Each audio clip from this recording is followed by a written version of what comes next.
How you doing? Yeah, it's great to see you again. Welcome. Thanks, So Peter.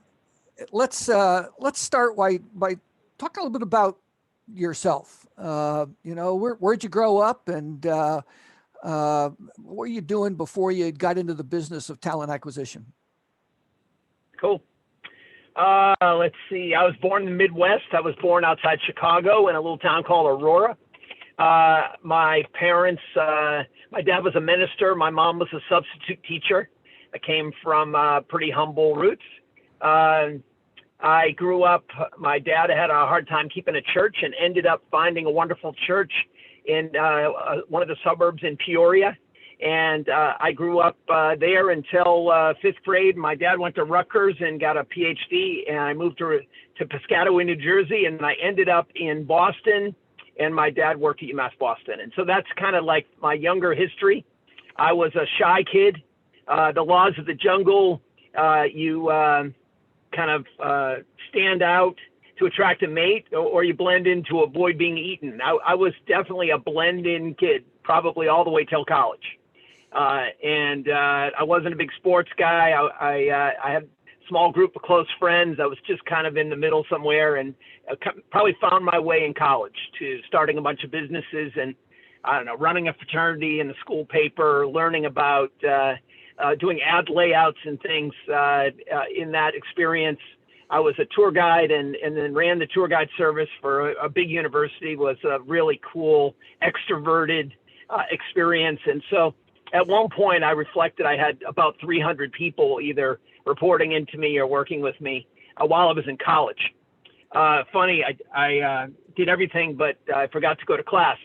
So it took me until I was 39 before I graduated from college, which is maybe another story, but a fantastic way to explore your life on your terms.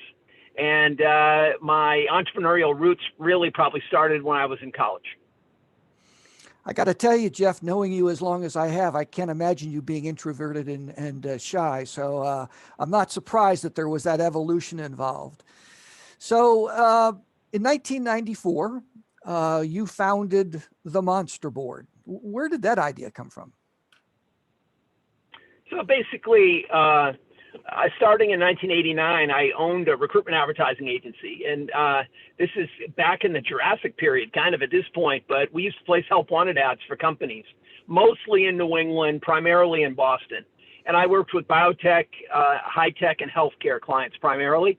And I had a lot of the 128, 495 Cambridge startup companies were my customers. And so I got to really learn about recruiting, learned about how to make ads work for companies that were placing full page ads in the Boston Globe. And my experience basically led me to this idea that the newspaper wasn't solving the problems for our companies. They were in desperate need of talent. And my dad at UMass Boston had got an email address, and he said, "Why don't you get one?" And so I got an email address, and we started emailing back and forth, and this was in 1992, very early. And then I learned about bulletin boards, and in my ad agency, which was called Addion, the place to help wanted ads, I started playing around with the idea of building a bulletin board for recruiting. And while I was building that out, I had a dream, and I had this dream about a big idea, a monster idea, and that I was building a bulletin board, and my dream was that I called it the Monster Board. And I couldn't sleep. I went to a coffee shop. I drew out the interface, how I thought it would work, and I drew the first really bad monster. And then one of my graphic designers got caught up in the idea and started working with me and drew the original Trumposaurus, the green monster that I don't know if it became famous, but was my brand and my mark, which was very important. And so I went from being a bulletin board to Mark Andreessen was at the University of Illinois, now a very successful investor out in San Francisco. But he was a kid, University of Illinois, and he developed a program that was called Mozilla that allowed you on this thing called the World Wide Web to put graphics, and I couldn't put graphics on a bulletin board. So I said, well, I have to do that. And so I emailed back and forth with him. We started working in Perl scripts, I got my first server, which I thought was going to be the size of a refrigerator. It was just basically like another small piece of hardware. And we launched the Monster board with the address monster.com. And that was in January of 1994. There were only 200 websites when I started playing around with this in the world. And we ended up, I was operating and I hadn't registered my domain, and I ended up being the 454th.com. That's a lot. That's a lot. Yeah. But that was really the beginning. Well, that's quite a story. But let's go back, because you said that you got started because when you were in your ad business, you felt that newspapers really weren't delivering the beef, for your clients. But these guys were the 800-pound gorillas. I mean, they own the recruitment advertising space. But did you really at that point think about the fact that you were going to be going toe to toe with newspapers, and what you sort of the David and Goliath aspect of that competition? Honestly, yes. Because I worked with hundreds of newspapers placing help wanted ads, I was already familiar with the whole back end of their recruiting process. When I got out of school, I kind of skipped a step. I was a technical recruiter and placed programmers on 128. So I had a general sense of some of the important knowledge about recruiting, both in terms of the skills that were involved and also the process of placing ads. So when I designed the first Monster interface, I definitely lined up job titles with skills and with the idea of a resume. And I have a couple patents. I have a patent for Monster, the buyer-seller marketplace, and also a patent around resumes. And so it was like a perfect convergence for me. And the newspapers were kind of like what I thought might be a sightline to a partnership. And so the first thing I did was go to the Boston Globe and give them a demo of Monster. And they all got in a room, maybe 12 of them. And Steve Taylor, I think, was the CEO at that point. And they went away excited. I was excited. And I said, look, I'd be interested in selling you 50% of the Monster to the Boston Globe.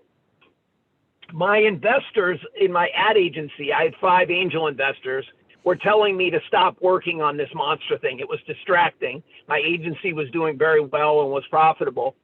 And so what was very clear to me was that I had an opportunity to basically put together a package. I shared that package with the Boston Globe. They ultimately said no. And what they said was our great-grandfathers would roll over in their graves to recognize that we were giving away some revenue share of the most profitable section in the newspaper. Now, I didn't take no for an answer and ended up talking to 70 newspapers over the course of the next maybe 13, 14 months, and presenting over and over again, teaching them about the internet, teaching them about Monster, what it could mean in terms of the dynamics and the changing marketplace.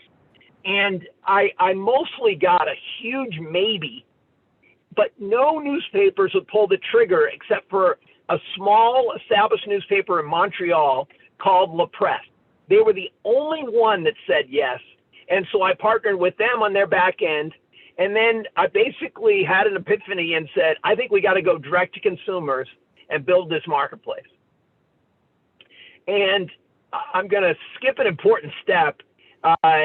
So let's talk about maybe the Super Bowl or whatever in a minute. The next challenge I had was I gave away 200 jobs to about 40 companies that were in and around the Boston area. And so they all posted, I don't know, let's call it 5 jobs each. And that's how I got my initial job set. And then with those jobs, they started to get response from Peru and from India and from the Caribbean and from the West Coast. And at that point, most of your applicant pool was local, let's say within 30-mile radius of where you were. This idea of global recruiting wasn't really happening yet. So my company started saying, take my jobs off because I'm getting these 10-page resumes from somewhere in the world, and it's just filling up my fax machine. And it's not helping me. There's so many magical, like, Jurassic moments in here. And I basically almost went out of business because the companies that I initially had given it away for free to kind of seed the market basically started pulling their jobs down. But then something happened. The media got a hold of what I was doing. And there was a article in Information Week and an Internet World and an Ad Week, and these first articles showing the monster, showing me in this pose that was kind of signature for me in that time. And then it started to click. Not only did it click around Boston, and I got to speak at a big ad bureau event in Boston to probably 800 companies, and I started to get traction, but also I started getting little pockets of job postings in other big cities, in Chicago, in San Francisco. And our total job count, I remember one Friday going home being upset with my coordinator because we had 399 jobs, and the 400th and 401st jobs were sitting on the desk, and I wanted to go into the weekend with 400 jobs. And to give some perspective, at one point, I think we had somewhere around 1.5 million jobs. I may not even have that right.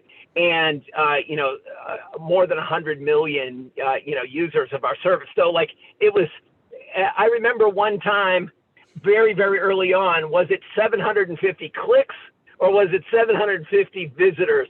And not being able to tell by my report how to be accurate. So I remember saying 750 activities, unique activities happening, which wasn't even a measure at that point. So, the early days were not easy. And it was a lot of teaching people for an hour in a sales call about what the internet was and trying to explain why I was calling it monster, which they didn't like. And that was it. I never made a sale. I just had these conversations, and that happened 1,000 times before we kind of broke through. So I'm not exactly sure of the timeline here, but in 1996 you went public, right? That's right. So in December, in November of 1995, my investors basically said, "You've tried to sell this to the newspapers. They're not interested. We think you should shut it down." And that was probably in the early fall of 1995. And I said, there's no way. I have 34 employees in my ad agency. This is a much bigger idea. And so I approached Andy McKelvey at TMP Worldwide, based in New York City. And I knew he was rolling up recruitment advertising agencies. He had approached me in the past. And I said, would you be interested in buying my agency and also buying Monster? And I basically made a decision that in order for me to get the jobs out of every corner of the United States to start, that I really needed to have a presence in every city. And I really had a dominant presence in Boston. Not even dominant. I was a leading recruitment agency, but there was Bernard Hodis and a few other agencies that had clients sort of in and around Boston. And so the big challenge for me was how to get viral and also how to keep my investors happy because they just wanted my profitable ad agency to keep running. So I made a decision to sell to Andy, and that was a very important decision. And some would say that's the day I sold my soul because I made Andy McKelvey a billionaire. I did fine, but I did not go to that status. And I forever to this day am the founder, creator, and the driver of the vision of Monster, along with some fabulous people that I had working for me. But I sold the business in November of 1995. And then Andy said to me, "What would you do?" And I said, "I would buy the Online Career Center." So he went and did a deal with Bill Warren and bought the Online Career Center. And I didn't even get involved because we were really competitive with one another. And then when we went public in 1996, we basically renamed the company Monster.com, and I merged Online Career Center and Monster together and made the killer market share leader. And Monster was dominating, but the Online Career Center had a magical customer base, had a great staff, and also had some very good technology. And Monster had the brand.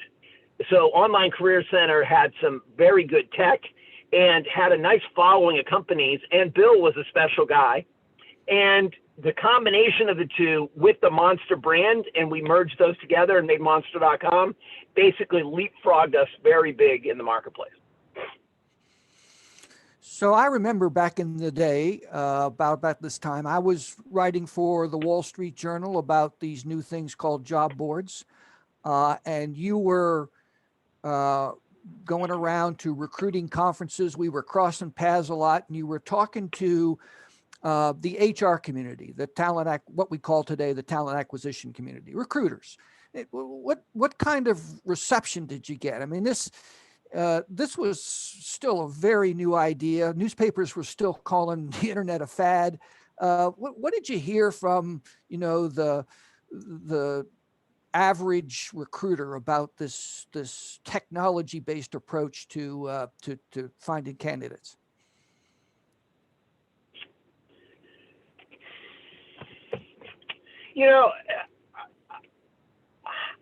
I have very little negative memory of this time. Like after the struggles of getting started, the rocket ship growth was just unbelievable.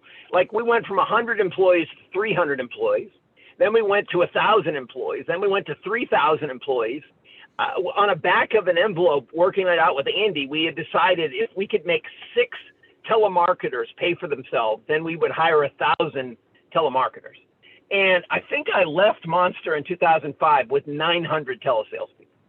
And so it was almost like once we got the thing past people saying, I don't like the name Monster, it's like scary and horrible, and then started loving it, and it became kind of like this thing. The recruiting community saw me do something special, I think, which was all of my effort was toward job seekers, and to put out into the world that it's half about a better job, it's half about a better life. And if you could find a better job on Monster, then look what would happen to your life. And Monster is here to help you do that. And so recruiters saw us advertising. We went on the Super Bowl in 1999. I spent $4 million in 90 seconds. I'd only spent $2 million in 1998 on marketing. And so 1999 was a very important year for us. And we did that commercial, when I grow up, I want to file all day. I want to have a brown nose. Yes, sir. No, sir. Anything for a raise, sir. When I grow up, I want to be forced into early retirement. That commercial, I remember running it on the Super Bowl. The next morning, buying USA Today that had this Adometer survey, and it was like the 3rd worst ranked commercial in the Super Bowl. Because people wanted to laugh. They didn't want to, that like when a dog watches TV and, you're like, what? like being ironic to the Super Bowl population was like this like amazing moment. And so, but then the phone started to ring. The servers were ripping coming out of that Super Bowl, and we never looked back. That commercial became, I think, a top 25 commercial of all time. And it's still relevant today.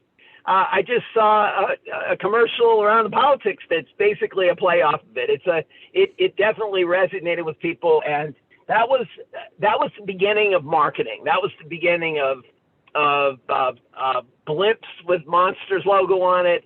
I don't know, doing a snow maze at the Olympics, and having Monster and ice sculpture right in the middle of it. The crop circles that we did outside Chicago, we did crazy shit.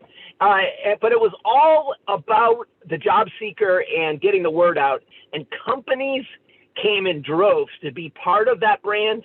And also the amount of jobs that we had started to grow and grow and grow. And there'd never been anything like this before. This was a new, easier way to apply for a job. And so we never looked back. And the newspapers, I remember it was about 7 or 8 years in, we crossed over to a higher percentage of help wanted ads were now on the internet. It took I think almost 8 years to cross over to that point and never look back. So were you Talking at this too much point, here, was sure. it, no, you're great. So at this point, I know you had the operation with the newspaper in Canada. Were you international at this point? When did that happen? So I'm terrible with dates, but let's just say almost right after that Super Bowl, we probably already had our first office in London. We went to some of the bigger European countries, started doing local language, local culture, local leaders in the offices. And we would build by our partner. So I would go into a market, I'd go take a look at who was there. If they were interested in being part of Monster, I would buy them. If they weren't interested, we would maybe partner with somebody. Ultimately, we would build in that market. And slowly through the process and with confidence, we built our brand. When I left, I think we were in 34 or 35 countries, and they went on and were in some more countries after that.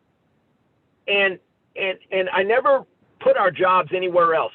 The hardest thing to get and the magic of our business was the amount of jobs that we had, and that we weren't copying jobs from somewhere else. We were initiating jobs from scratch.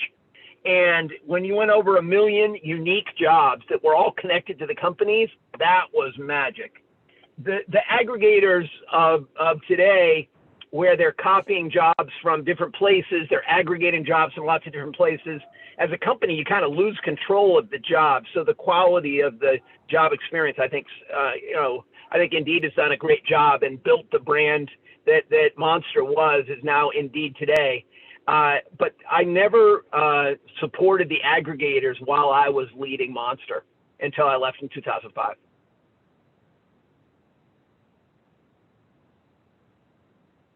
It was one other component. I created a resume builder that was a form-based resume that had you fill in all of the forms for where you worked and your job and the dates and then go on to the next job, as opposed to scanning that resume, because I didn't think the scanning technology was very good. And I got a lot of complaints about that. And a lot of companies said, we're going to put you out of business with this tool and that tool and whatever. But the reality was the quality of my resume database, because of the way we built it, I put the first resume on the World Wide Web. And the quality of the resumes based in that form-based way made it so that when you got searches, it was a direct hit. Like if you had Amherst, the location, Amherst software, and Amherst College, if you put in Amherst and you were looking for Amherst software, you could get everything was in its location in the right way. So you wouldn't get all the bad hits that you were getting in other services. And life has really changed from then. I think, the parsers have gotten better. That's still challenging. But that was also an important move as we introduced our second product into the marketplace, which was selling the resume database. And that was magical because you had the same database of people, a lot of new people coming in every day, and everybody bought the same product. Everybody bought the same database. So that was another magical innovation that helped us relatively early on. So you've got these products, you're global. You went public. You've done the big Super Bowl ad, but you still got a pretty sizable and growing pack of competitors, Career Builder and Hot Jobs and so forth. But talk a little bit about what that competition was like. I mean, I know that you knew all these guys. You were often on the stage at the same conferences. What was it like being, in the early days, fighting it out with a relatively small band of other job boards? Yeah, I don't know. Early on, there was a Bernard Hodes product. I think it was called Career Mosaic, and there were a couple of Job This or Career That type products. The thing that we did differently was we had a jobs database, and that was the early differentiator. And then because we invested in the brand, and I committed to spending 20% of profits on the brand for many, many years, it was kind of ours to win. And I can remember at some point having, I don't know, somewhere around 65 to 70% market share.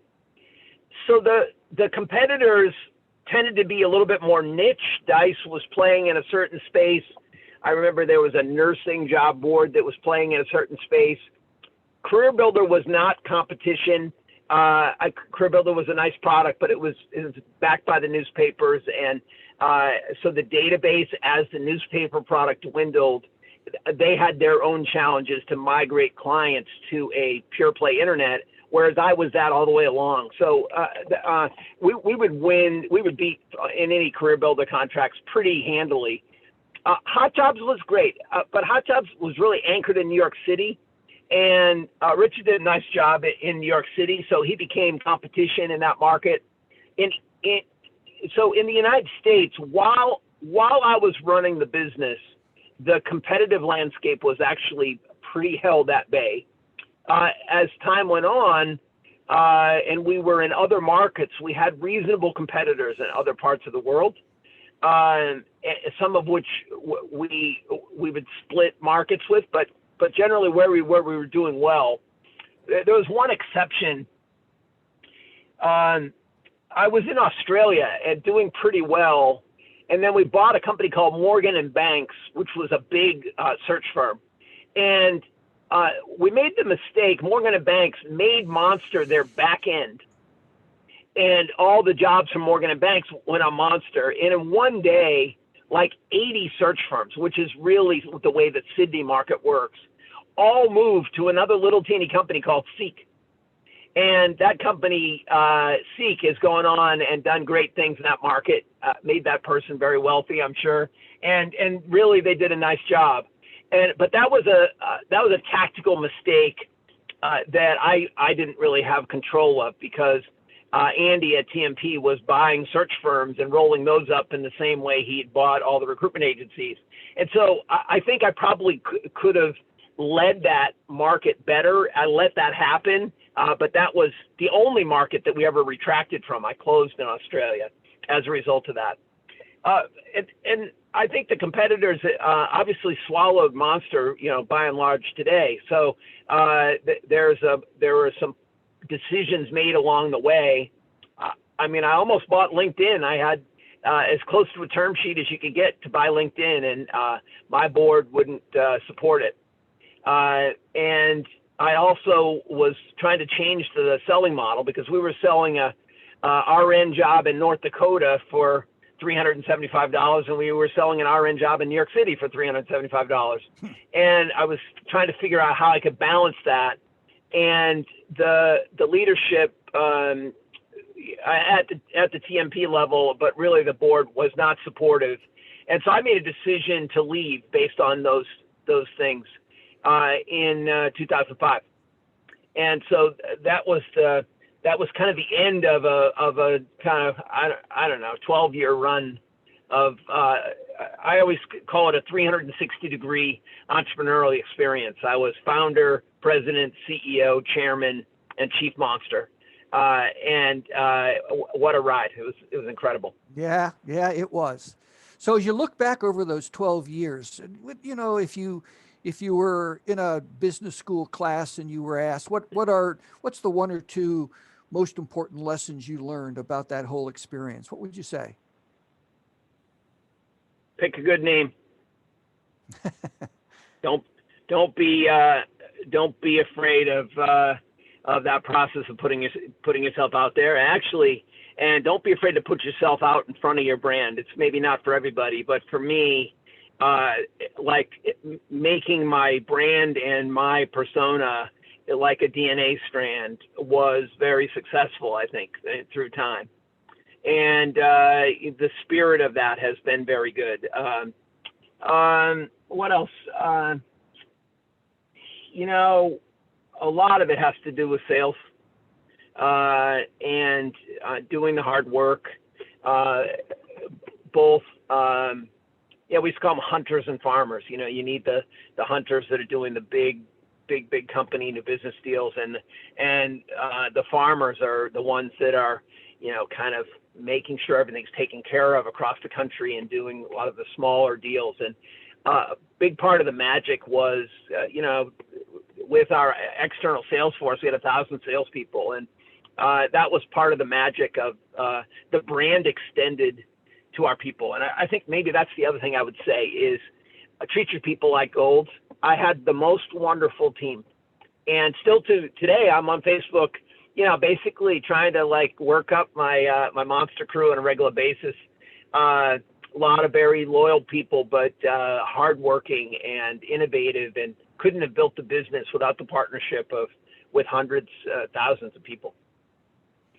So what are you doing now?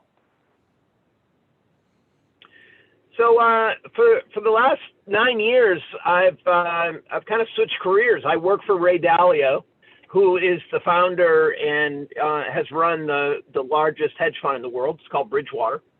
And I have worked with him for the last, I don't know, 5 or 6 years working on bringing his principles out to the world. And, you know, he developed through his kind of critical thinking about the way he looked at the world and investing. And there's a lot about people, and had translated that thinking into how to manage within the Bridgewater environment, and built a set of tools to support that performance and that way of being, and that way of being with one another. And so now I am the GM and Chief Customer Officer of a company called Principles that's basically helping bring these tools out to the world. It's we're a startup. We just started in April, and I'm working from home, remote first. We don't actually have a physical office. You know, you open this conversation about being extroverted. It is a crazy time for an extrovert that really fills its coffers up with interactions with people, to be in my barn by myself, having Zoom calls all day, right? But a very interesting time in the remote first culture, thinking about giving and receiving feedback in real time. And our tools really help with that. So that's what we're working on right now. Well, listen, Jeff, it's been great having you here. I know you're a busy guy, so I'm not going to keep you any longer, but I can tell you that from the audience, you got a lot of old folks who have been really excited about, well, I shouldn't say old folks, but old soldiers who've been excited about reconnecting with you and listening to some of the war stories about the early days. So thank you very much. It really was terrific. And for those of you who are with us, please remember that we have another session coming up on December the 8th. This is a session that is all about finding qualified, diverse talent. And as you can see here from the parenthetical phrase, the speakers are going to make the case that it's not the recruiter's fault, but someplace else. So it's a session you definitely don't want to miss. Again, Jeff, thank you. Jeff Taylor, thank you very much. And thank all of you who've joined us today for TAtech Live.